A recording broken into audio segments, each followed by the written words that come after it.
रक्षाबंधन का त्योहार तो सभी मनाते हैं। आइए आपको बताते हैं कि इस पर्व की शुरुआत कहाँ से हुई। रक्षाबंधन की शुरुआत को लेकर अलग अलग कहानियां हैं। पहली कहानी द्वापर युग की है। एक बार जब श्री कृष्ण की उंगली पर चोट लगी थी और उनका खून बह रहा था, उस समय द्रौपदी ने अपने वस्त्र में से एक टुकड़ा फाड़ के श्री कृष्ण की उंगली पर बांध दिया। धार्मिक मान्यताओं के अनुसार इसी दिन राखी या रक्षा सूत्र बांधने की परंपरा शुरू हुई। और जब द्रौपदी का चीरहरण हो रहा था, उस समय श्री कृष्ण ने आकर द्रौपदी की लाज बचाकर सबसे उनकी रक्षा की थी। जब महाभारत का युद्ध शुरू हो रहा था, तब युधिष्ठिर कौरवों से युद्ध करने जा रहे थे। इस दौरान युद्ध जीतने के लिए युधिष्ठिर ने सभी सैनिकों के हाथों में रक्षा सूत्र बंधवाने को कहा, जिससे महाभारत में उनको जीत हासिल हुई।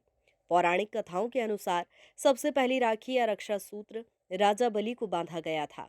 उन्हें रक्षा सूत्र बांधकर मां लक्ष्मी ने अपना भाई बनाया था। जब भगवान विष्णु राजा बलि को गए तो तब राजा बलि समझ गए थे कि विष्णु उनकी परीक्षा ले रहे हैं। इसीलिए बिना कुछ सोचे उन्होंने ब्राह्मण का पग अपने सर पर रख लिया और कहा कि अब सब छोड़ के मेरे साथ पाताल में चलिए। भगवान को राजा की बात माननी पड़ी। तब मां लक्ष्मी ने राखी बांधकर भगवान विष्णु को वापस मांगा। एक बार युद्ध में देवराज इंद्र की रक्षा के लिए उनकी बहन इंद्राणी ने अपने तपोबल से एक रक्षा सूत्र तैयार किया और इंद्र की कलाई पर बांध दिया।